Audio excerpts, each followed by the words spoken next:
Sa may Hiwagang Burnay.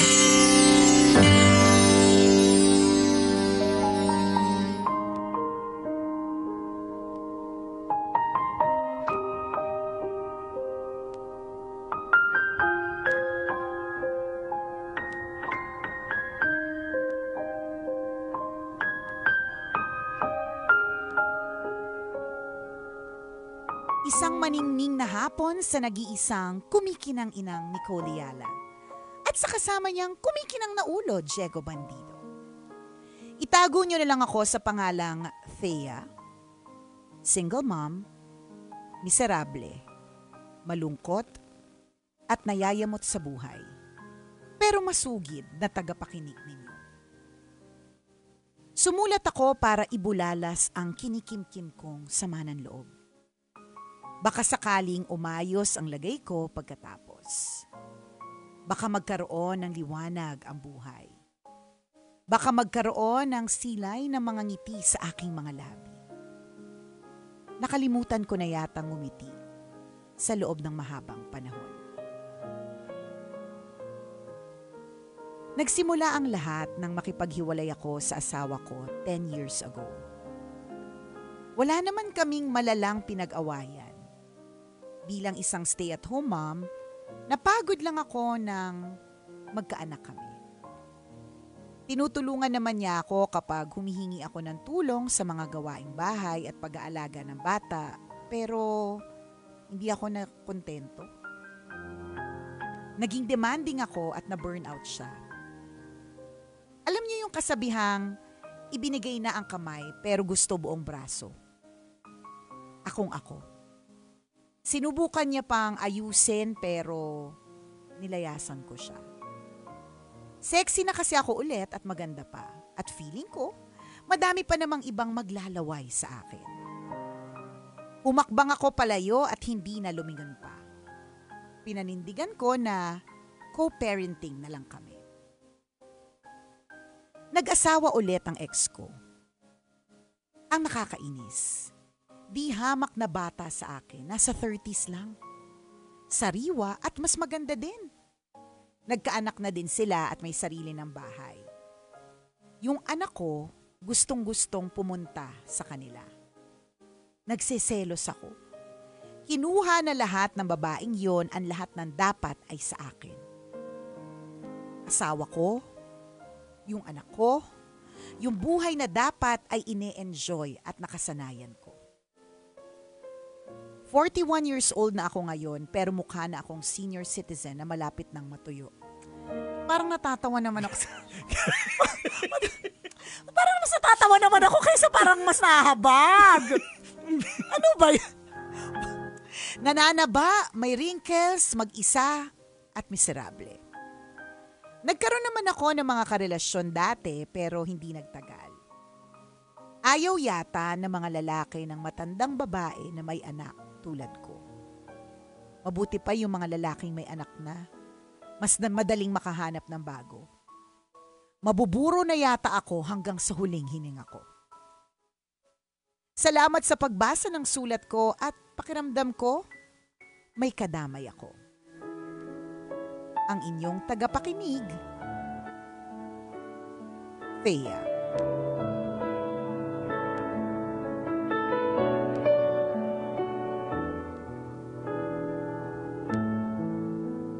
Hi, Thea. Hi, Thea. Kung ikaw ay masugid na tagapakinig, nung isang araw, sabi ni Diego, yung mga nangyayari sa ating buhay, produkto rin ng ating mga decisions. Yes. Yan, diba? So, maaaring, oo, talagang masakit at masaklap. Pero, sabi nga ng isa kong kaibigan na pastor, sabi niya sa akin na, mas madaling tanggapin ang mga pangyayari sa buhay natin na masaklap kapag inako natin na meron tayong ambag dito. Mm-hmm. Kasi all the more na tayo na parang hindi natin inako, correct. Oo. At saka ako, hate ko yan. Yung halatang-halata ng kasalanan mo na ikaw yung kumain ng cake. May mga amos ka pa ng cake. May mga amos ka pa ng cake sa mukha mo, tapos sasabihin mo, hindi ikaw yung kumain ng cake, di ba? Yun yung mas nakakainis eh. Yung laging yung laging pa-victim, hindi kami nainis sa'yo, Thea Hang. Sinasabi lang namin na, sinasabi ko lang, minsan meron tayong mga attitude na pa-victim tayo. Yeah. Mas magandang maging survivor, maging victor versus a victim. Kaya nakakapangit yung ganyang negative na nararamdaman mo. Kaya tuloy, feeling mo nananaba ka, nagkaka-wrinkles ka. Alam mo, mga parte talaga yan ng growing old. Pero Tama. madaming mga 45 turning, diba? Na hindi naman masyadong gano'n ang nararamdaman. Bakit? Kasi deep inside, masaya, may acceptance sa mga bagay-bagay kasi Correct. nakakabigat, nakakabulok, at nakakapangit yung mga negative na nararamdaman. Ano kasi, ang nagpapatanda talaga sa atin, yung stress, yung guilt Yan. feelings. Kasi una-una sinabi niya na demanding wife siya. Correct. Tsaka, di ba? Siya yung umalis eh. Ikaw yung umalis. Ikaw yung girl Hindi eh. sa sinisisi ka Oo, namin, hindi, walang ganun Kaya lang, di ba, parang masyadong yung mentality mo na victim ka. Gets ko naman kasi syempre bakit pero kasi ikaw yung umalis. Aha. So kung nakapili siya ng iba at hindi mo naman mapipigilan kung ang piliin niya ay mas bata at mas Oo. sariwa, isipin mo na lang, ganyan ang mga type niya. O, di ba? Hindi isa ka na doon, di ba? Minsan sa buhay mo, di ba, naging jowa mo yun. So, thinking of it in a positive point of view, di ba? Yun yung mga type niya. Aha. Yung mga bata at sariwa. Katulad mo. Minsan Noon, niya rin di sinabi ba? niya na sexy na siya ulit. Yan. Maraming maglalaway sa kanya. Oh, 'di ba? So Oh. yan ang peg ng ex mo Kaya ka nga niya nagustuhan. Kaya kung may nagustuhan siya na mas bata, mas sariwa kasi yun yung mga type niya, 'di ba? Oho. May ganon. Ewan May ko kung parang pattern correct. siya eh. Ewan ko kung napansin mo, Diego, kung aamin ka, lahat ba ng mga jowa mo parang kamukha ng present mo na wife o template na parang lahat ganon? Well, siguro, Diba? hindi kahit hindi ko sabihin, tingin Oo. ko meron Meron Kasi may pattern preferred, correct. may preferred tayo na, halimbawa, Itsura. Oo. tsura or ganito, halimbawa, may mga ano na, ay, ba't laging pitit yung Oo, girlfriend correct. niya? Tama. Kasi yun talaga yung preferred niya na, no? Hindi niya man Yes. aminin, Correct. pero correct. nagkakapareho. Oo. So yan na lang. At least sa point of view na yan, wag nang sumama yung loob mo ba't nakakuha ng bata at sexy. Aha. Yan ang template ng jowa mo Ang mahirap kapag nakakuha siya ng bagong jowa tas mas tsaka sa'yo, Fred. Kasi, di ba, baka yan yung mga trip niya talaga. At ang pangit tingnan nun kung isipin mo. Pa-victim kasi masyado yung kinuha niya ng lahat. Pero una sa lahat, naging decision mo to let go of that person so kung nag-decide siya to also live his own life, anong gagawin natin? Nag-goodbye ka sa kanya Oo. Alam mo, Mama, ito yung sinasabi ko lagi na consequence ng kasalanan. Kasi unang-una, hindi ka lang nagkasala doon sa husband mo. Nung humarap kayo sa altar, nanumpa kayo sa harap ng Diyos. Yan. Na at naalala mo yung yung sa anniversary ninyo? Ano daw? Nung sinabi na ang mga babae, Oo. pasakop kayo. Correct, oo. Hindi mga naman ganyan. yung command ni Father Command Command ni ni God. Lord yan Oo. ni God yan. So ikaw ang hindi sumunod, kaya ang nangyari sa buhay mo, Ayan na. hindi maganda. Yun, yan na ang Consequence mga, yan. may mga ganun. Saka desisyon mo talaga yun wala ka namang sinabing hindi mo desisyon So, rinig naming lahat. Hindi Oo. naman ako nag-i-etchos dito, di ba? Correct. Ipopost din naman itong storya mo. So, ganun. Ngayon, yan ay nangyari. So, are you going to be stuck in that situation? Yan yung matandang diba? question. Anong gagawin niya? Ano nang gagawin mong kasunod? Oo. 'Di ba? Hindi naman pwedeng sabihin mo na ako na lang ang kawawa, hindi na ako sariwa, ganun. Kasi 'di ba, magagawa ng Mama, paraan pag yan. ikaw ang nasa sitwasyon niya, anong gagawin mo? Magpapaganda. Ibabalik ko talaga yung dati kong alindog. Ganun Ayan. May bago kang jowa. Teka lang. Bata yung pinili mo, 30s o teka lang, ako 20s. Ganon Charot, diba? Hindi, pero syempre ayaw naman natin ng mentality ng gantihan. Kung baga, kung meron kang dapat baguhin, mindset, sarili mo, improve mo. Ngayon kung magka-jowa ka, bonus na lang yun. Ayan. Siguro the first thing na gagawin niya talaga, pinaka-perfect dito is to get out that feeling, yung guilt Oo. niya. Kasi diba? yun yung nagpapa-stress, yun yung parang wala ka ng gana sa sarili mo.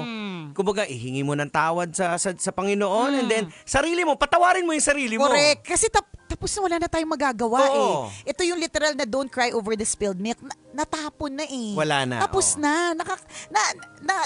Yung don't cry over spilled milk dati, hindi ko siya masyadong naiintindihan. hanggang naging nanay ako na nagbe-breastfeed ako Aha. at yung pinump ko na gatas na ang tagal kong pinump na umiiyak na ako kasi antok Natapon. na ako. Natapon. Oh, napakahalaga nun eh. Napakahalaga nun. Yeah. Pero anong gagawin ko? Alam, dilaan ko. Hindi ka tawa mo, Jowa, di ka lang rito. Dilaan mo to! Sayang! Sayang to! Diba? Sabi ni Joey, Mami, yung muna. Hindi, ubusin mo! Ubusin mo yan! Sayang lang! Diba? Ayaw mo may nakikita ko. Oy, pero Diego, naalala ko lang nung yung spilled milk, wala na ako talaga nagawa doon. Aha. Pero yung napump ko na milk dati, tas nasa ibang bansa kami noon. Tas walang bata, naiwan dito yung baby Nasa ibang bansa kami ni Jowa Dick noon. Ang ginawa ko talaga sa asawa ko, pinainom ko talaga kasama nung kape niya. Sabi niya, ba't ganito yung kape? Bakit parang ang description niya parang mabuhangin. Makausap nga si Jowa, di punta dito. Malaman yung lasa ng breast milk. So, yun, 'di ba? Kasi ayoko masayang. Pero yung nakita ko na, yung natabig ko Ano yun, di ko makakalimutan yung Diego, 3:30 a.m. Pagod na pagod ako mag-pump. Tapos, sa sobrang antok ko siguro, bago ko siya matakpan, natabig ko siya. Kumalahat. Iniyakan ko siya, pero anong magagawa ko? Wala na. Wala na ako magagawa. Natapon na. Natapon na Eh di tanggapin ko na lang ang sitwasyon. Learn from it na next time, kahit antok na antok ako, takpan ko siya, i-secure ko siya, wag ko siya ipapatong sa lugar na hindi secure. Ganyan. And next time, diba, alam ko na. Exactly. Learn Ganon, from the mistakes yes. na nangyari sa buhay. Sa true. So, yun ang gagawin mo ngayon. Matuto ka mula dyan sa medyo matinding pagsubok. Alam mo, walang 40 years old na tuyot. Correct. Diba? Malay mo kung ma-realize mo yung mga bagay dito, maybe this time, magiging iba yung Correct. pananaw mo sa buhay. Hoy parang nga si Tita Tanya, mas marami nagka-crush Diba? kung kailan tumanda. Kailangan pa bang i-memorize yan? Love Radio. Basic!